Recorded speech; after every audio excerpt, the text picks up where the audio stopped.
Visbeidzot, esam nonākuši jau pie otrās daļas, kur uzdevumi kļūst interesantāki, nav vairs tik garlaicīgi. Tātad kompleksu problēmu risināšana. 21. uzdevums. Atgādinu, 2023. gada centralizētais eksāmens profesionālo audzēkņu studentiem, kuri kārto eksāmenu vispārīgajā līmenī. Lai iegādātos datoru, Annai ir nepieciešami 600 eiro. Anna izskata divus piedāvājumus aizņēmumu veikšanai. Pirmais piedāvājums: draudzene piedāvā aizdot šo summu ar noteikumu, ka jāatdod par 15% lielāka summa. Otrais piedāvājums: banka piedāvā aizdevumu ar noteiktu maksājumu kārtību, kas ir attēlota tabulā. Nu ko, iedziļināsimies jau tagad rūpīgāk. Tātad vēlreiz Anna aizņemās 600 eiro.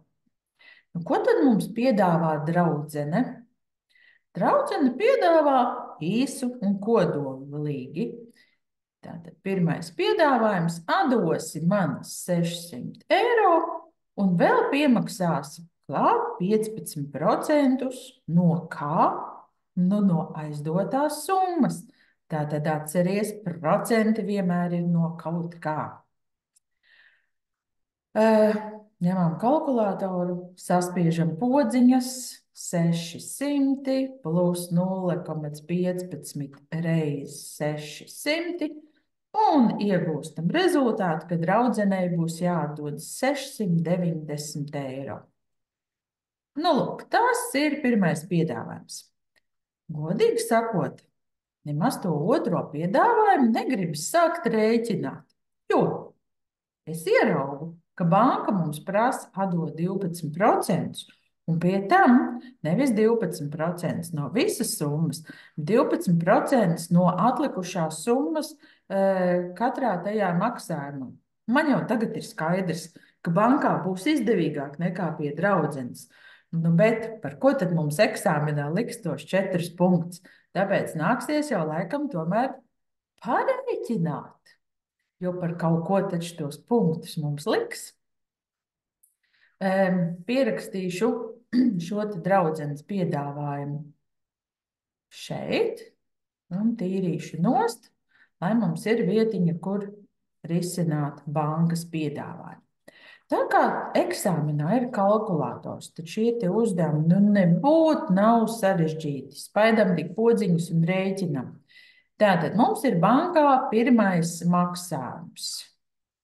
Tātad otrais piedāvājums, un mēs aplūkojam visus.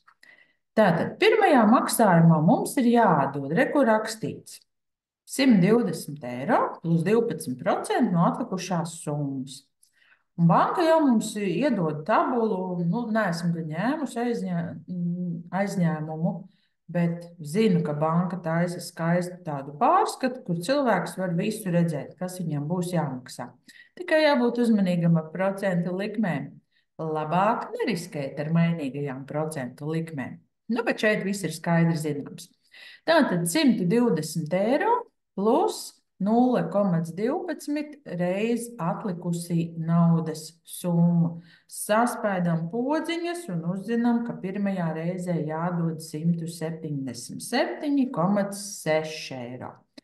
Tad, kad būs otrais maksājums, atkal būs tie 120 eiro. Ja, kā jūs saprotiet, 600 eiro ir sadalīti 5 vienādos maksājumos. Bet tie procenti katru reizi ir no atlikušās summas. Tātad plus 0,12 tabuliņā paskatos no 360 eiro, atkal saspaidu podziņas, iegūstu 163,2 eiro. Un šādā te veidā turpinot, jā, es nepārakstīšu to visu, jo to tu ļoti labi pats var izdarīt. Te nekā tāda īpaša nav, varu tikai pierakstīt tās naudas summas, kas ir jāiegūst. Tātad sarakstu par katru maksājumu, kas tur ir jāsamaksā, un pašās beigās 5. maksājumā ir tikai tie 120 eiro, jo atlikusī summa jau vairs nav. Nu, lūk, un līdz ar to, tad, kad mēs šo te visu saskaitām kopā, tad izrādās, ka bankai ir jādod 624 eiro. Būs jādod bankai. Nu, skaidrs, ka bankas piedāvājums ir izdevīgāks. Un vēlreiz saku, pat ja banka rēķinātu 12% no visas tās summas, arī tad bankas piedāvājums būtu izdevīgāks. Nu, lūk, lasam, daram, domājam, jo tas ir praktisks satura uzdevums, tad, kad tev dzīvē, nu, ja tev pienāks tāds brīdis, ka vajadzēs aizņemties naudu, tad tu varēsi izrēķināt pats un izvērtēt, vai tev to vajag, vai tomēr paciesties. Ja, nu ir reizes, kad vajag, bet varbūt ir reizes, kad arī nevajag sevi apgrūtināt ar parādu nastu. Ejam pie nākamā uzdevuma. Arī pavisam skaists un patīkams uzdevums. Daudz dzīvokļu mājas sākotnējā projektā 2 stabu dzīvokļu un 1 stabu dzīvokļu skaits bija plānots attiecībā 1:4. Nu, tas nozīmē, ka viena kaut kāda vienība ir 2 stabu dzīvokļi, un tās 4 vienības ir 1 stabas dzīvokļi. Nu, man patīk apzīmēt tās vienības ar iksiem. Tātad X, tie man ir 2 stabu dzīvokļi, un tās 4 vienības, tie tad ir tie 1 stabu dzīvokļi. Nu, bet tad papētot pieprasījumu, mainoties pieprasījumam, 2 stabu dzīvokļu skaitu palielināja par 18. Tātad nolēma tur to māju pagarināt. Kā rezultātā abu veidu dzīvokļu skaits kļuva vienāds. Tātad šos 2 stabas dzīvokļus tur piebūvēja vēl klāt 18 gabalus. Un šī brīdī 1 stabas dzīvokļu ir tikpat, cik 2 stabas dzīvokļu. Cik tad mums tagad ir 1 stabas dzīvokļu? 4, nekas jau nav mainīts. Cik ir 2 stabas dzīvokļi? Sākumā bija plānoti X, tad palielināja projektā par 18. Un mums saka, ka tagad dzīvokļu skaits ir vienāds. Tas taču ir skaists 7. klases uzdevums, vai ne? Nu, lūk, atliek mums izrēķināt dzīvokļu skaitu mājā pēc izmaiņām. Nu, tad atrisinam lineāro vienādojumu, pārnesam x vienā pusītē, izrēķinām, cik tad to x mums tur ir, dalam abas puses ar 3 un iegūstam, ka x ir 6. Kas tad mums bija tas x? X bija tie 6, 2 starp dzīvokļu sākumā. Bet 1 stabas dzīvokļi bija 4x, tātad 4 reiz 6, 24. Bet mums jau prasa nevis, cik bija sākumā plānoti, bet cik bija pēc izmaiņām. Ar 2 stabu dzīvokļu tikpat nu pārbaudam. Vai pie 6 pieskaitot 18 ir 24? Jā. Nu, tekstu uzdevumā vajadzētu uzrakstīt atbildi. Neslinko, parādi, ka esi zinošs, varošs, spējošs demonstrēt savas zināšanas. Tātad, pēc izmaiņām ir 24 vienistabas dzīvokļi un 24 divistabu dzīvokļi. Otrā daļa nebūtu nav daudz sarežģītāka.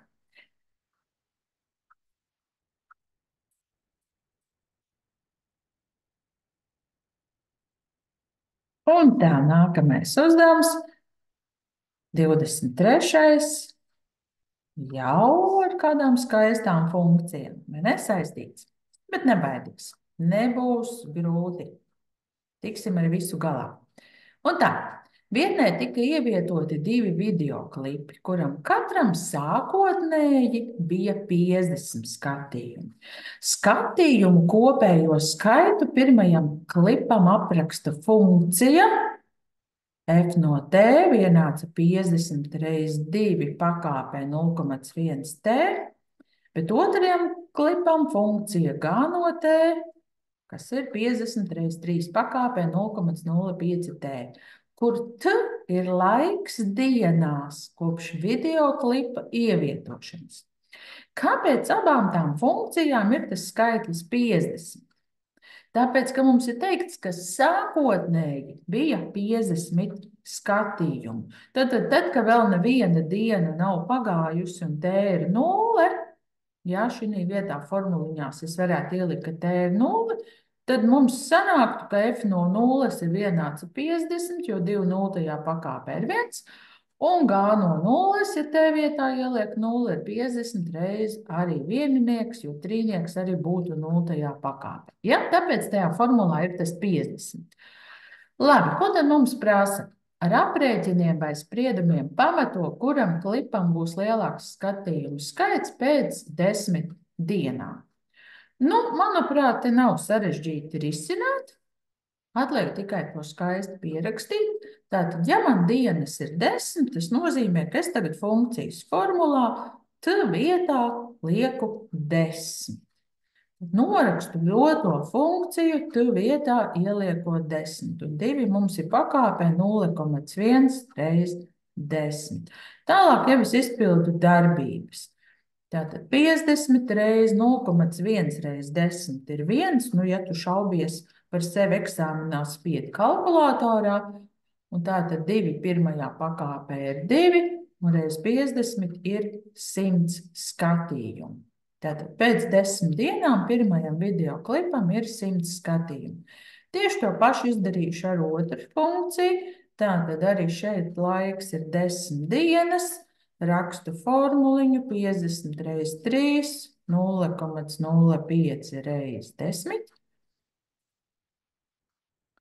0,05 reiz 10 ir 0,5. Nu, šī nav lieta, ko tu rēķinās galvā, tu paņemsi kalkulātoru. Un tātad uz kalkulātoru, ko tad tu spiedīsi? Sāksi to ar šo te pakāpi. Tu spiedi trīnieciņu, tad tu atrodi podziņu, kur ir rakstīts Y pakāpē X, uzspied šo podziņu un vadi iekšā kāpinātāju. Tātad 0,5. Spiežam vienādības zīmi un iegūstam bezgalīgu decimālu daļu. Nu, nekam mums neder tā bezgalīgā decimāla daļa, tāpēc mēs viņu tā saprātīgi nopaļojam. Nu, es paņemšu 2 ciparus aiz komata, man tur ir 1,732 un tā tālāk. Divnieciņš ir mazais kaimiņš, tātad nopaļojot, man nav jāpaļo ar uzveju. Nu, tālāk es jau varu uz kalkulātoru arī uzspiest 1,73 reiz 50. Un tad iegūstu 86,5 skatījumus. Kaut kā tā jocīgi, vai ne? Bet mēs jau varam nopaļot. Mēs jau tāpat nopaļojam, ja? Bet, lai salīdzinātu, mums jau arī nemaz nav tik būtiski. Tātad aptuveni, ja jau man bija 86,5, tie būs aptuveni 87 skatījumi. Aha, es baltās aiz rūtīņa līnijas rakstīt nevaru, atceries? Tātad pierakstu šeit apakšā. Nu, un tā tad atbilde, ka lielāks skatījumu skaits ir pirmajam videoklipam. Ja? Tātad 100 lielāks par 87. Pirmo video skatījās vairāk. Nu, ar šo būsim tikuši galā. Bet tālāk tur vēl ir otrs jautājums. Tātad nesapriecājamies, tūlīt būs vēl otrs jautājums. Aprēķini, pēc cik dienām pirmā reklāmas klipam skatījumu skaits būs 400. Tātad pirmajam klipam 400. Pariposim tagad atpakaļ, lai redzam. Tūlīt uzspiedīsim. Citu krāsu un B punktu rakstīšu šeit. Mums prasa, pēc cik dienām skatījumu skaits būs 400. Skatījumu skaits ir tas burtiņš F. Tas nekas, ka tas T tur ir. Vienkārši skatījumu skaits ir atkarīgs no dienu skaita. Tāpēc to T tur raksti iekavās. Tātad es šī te visa F no T vietā lieku 400. Tā, lieku 400. Nerakstu klāt T, vai tu mani dzirdi? Neraksti klāt T, jo tas F no T, tas viss kopā ir skatījumu skaits, kas atkarīgs no dienu skaita.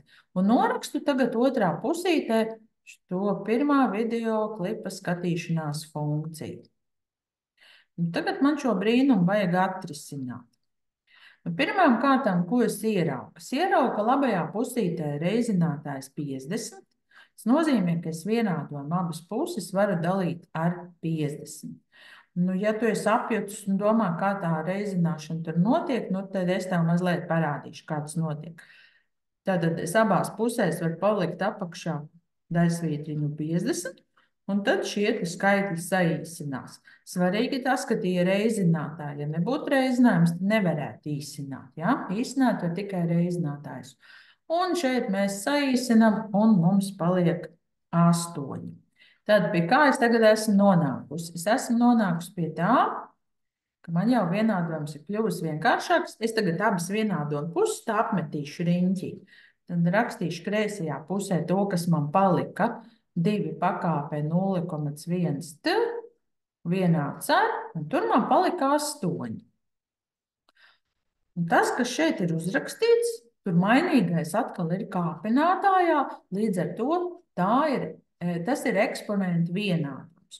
Un vispārīgajā līmenī mēs risinām tikai vienu veidu eksponentu vienādojumus. Tie ir tādi vienādojumi, kad mēs taisam, ka vienādojuma zīmītē abās pusītēs ir vienādas bāzes pakāpēm. Tātad man vajag pakāpes abās pusēs.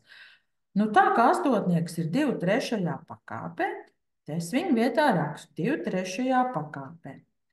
Un divas pakāpes ir vienādas, tad, ja viņām ir vienādas bāzes un vienādi kāpinātāji.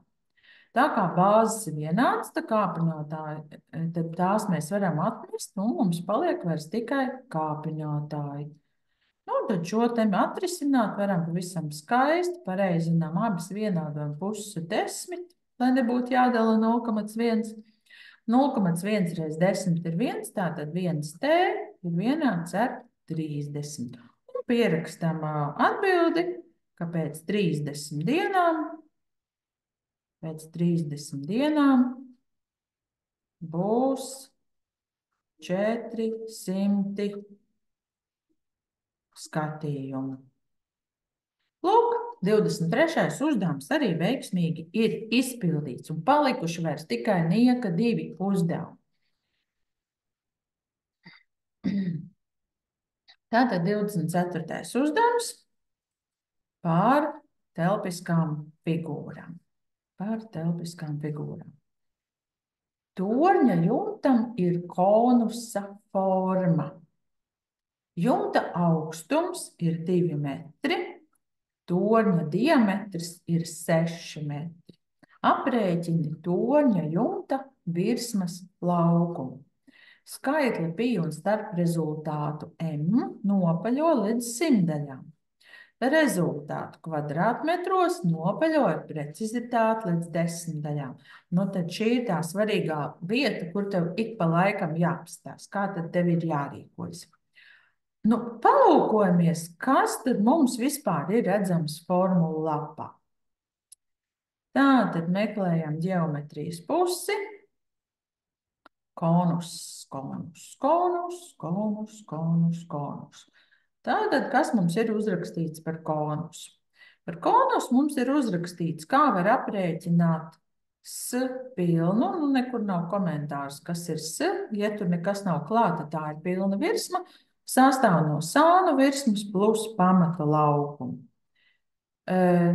Te tālāk ir atšifrēta šī te formula, tā kā konusam pamatā riņķis, tad rēķina laukumu pi reiz r kvadrātā, un te nu var redzēt, kā rēķina konusam sānu virsmu. Reizina pi ar rādiusu un ar veiduli. Tātad tev ir jāzina, kas ir veiduli. Un ir arī uzrakstīts, kā var aprēķināt tilpumu konusam. Nu, tad skatāmies. Jumta augstums ir 2 metri.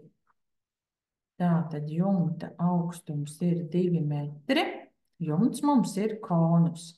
Augstums, lūk, ir šis, kas ir vilkts no virsotnes pret pamatu un veido taisu leņķi. Šeit mums būtu rindlīnijas centrs.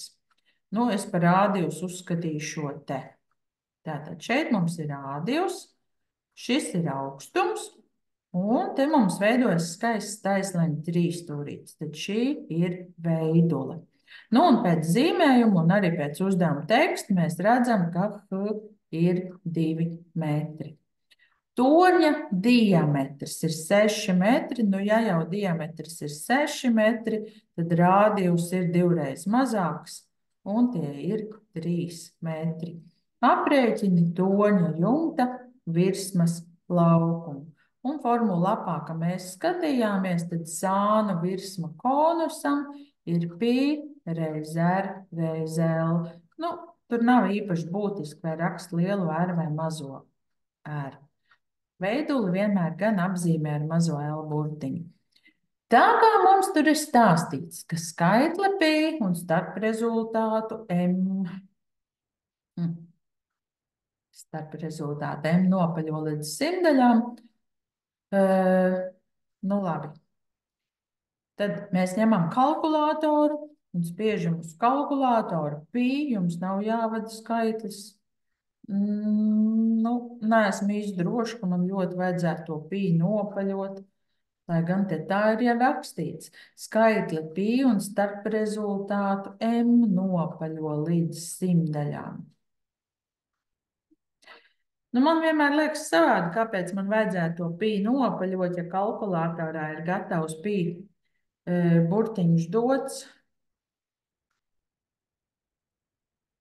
Tas man mazliet samulsināja. Jā, nu, bet esmu nonākusi pie tā, ka man to L vajag aprēķināt. Es te mazliet pasteidzos, ja?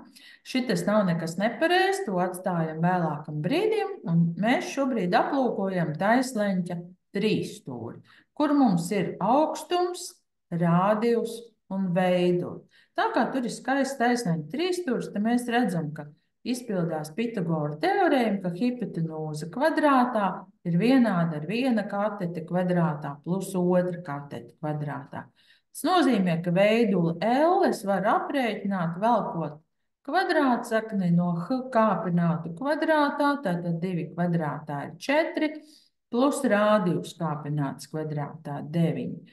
Un tas nozīmē, ka man ir kvadrātsakni no 13, tad nu gan es ņemu savu kalkulātoru un spiežu, cik ir kvadrātsakni no 13. Jā, un tātad šis te starprezultāts, nu viņi ir apzīmējuši ar burtu M, lai gan formuliņā mums ir veidula L, bet varbūt viņi negribēja pateikt priekšā. Arī tā varētu būt. Ir jānopaļo līdz 100 daļām. Ja reiz man kalkulators rāda 3,6055 un tā tālāk, tad 100 daļas ir otrais cipars aiz komata. Man jāskatās, kas ir kaimiņos. Kaimiņos ir lielais kaimiņš 5, kas iedod 1 klāt. Tātad nopaļojot sanāk 3,61 metrs. Jā, tas M varētu būt arī domāti metri. Tātad tas man ir L, un tagad es varu atgriezties pie savas sānu virsmas. Nu labi, pierunāja man tie uzdevuma autori, nopaļošu to pi līdz 100 daļām, 3,14 reiz 3 reiz 3,61. Nu, atliek to visu saspiest uz podziņām, 3,61 reiz 3,14 reiz 3.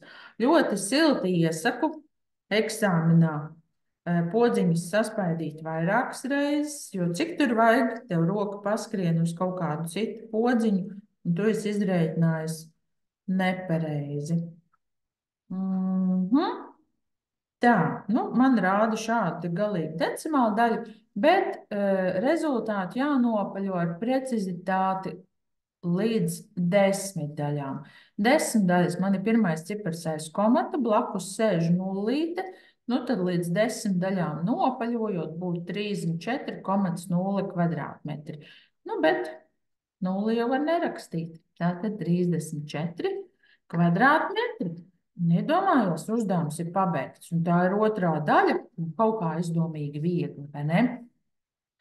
Dodamies tālāk pie pēdējā uzdevuma. Nu taču, eksāmens tie taču tiešām ir svētki. Es domāju, ka es tevi iedrošinu un iedvesmoju doties ar prieku uz eksāmenu, parādīt, kādas gudrības ir iegūtas 11 gadu laikā.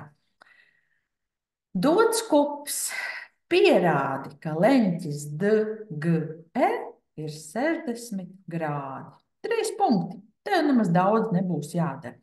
Man tagad gribētos uzzīmēt šo te leņķīti DGE. Leņķis D, G un E. Savienoju DG un EG. Tas nozīmē, ka tas leņķis lūk ir šeit. Es tagad sāku domāt, kas tad man ir tie nogriežņi EG un DG. Tie ir kvadrātu diagonālis. Un tā kā kups sastāv no vienādiem kvadrātiem, tad šīs te divas diagonālis ir arī vienādas. Nu, nevarētu teikt, ka man tas ļoti palīdz leņķa noteikšanai, tāpēc es domāju tālāk. Bet var jau būt, ka es tur varētu paturpināt zīmēt un uzzīmēt 3 stūri. Opā! Re, kur man ir 3 stūris. Un tagad, kad es savienoju, es taču redzu, ka tā ir atkal kuba diagonāli. Nu, bet kubam visas skalķi un diagonālis ir vienādas, jo paši kvadrāti ir vienādi. Bet ja jau visas tās diagonālis ir vienādas, tad es esmu ieguvusi vienādu malu 3 stūri. Un līdz ar to vienādu malu 3 stūri, visi leņķi vienādi un vienādi ir ar 60 grādiem. Atliek to visu tikai skaisti uzrakstīt. Nu tad to arī uzrakstam, ka EG ir vienāds ar GD ir vienāds ar ED, jo tās ir vienādu kvadrātu diagonāles. Diagonāles, rakstam pareizi šo vārdu. Tas nozīmē, ka 3 stūris EGD ir vienāda malu, un tā visi leņķi ir 60 grādi. Nu, skaists uzdevums, vai ne? Tātad atbild.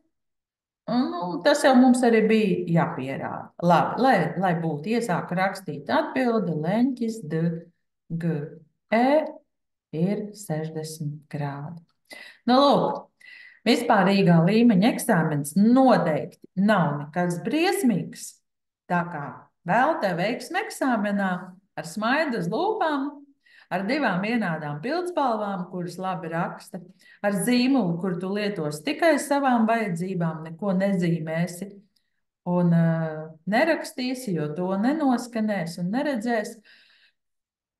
Nu ko, vēlu tev veiksmi un vēlreiz, ja tev noderēja mans video un es tev iedvesmoju, iespied īkšķīt un esi abonents manam kanālam. Vēlu veiksmi!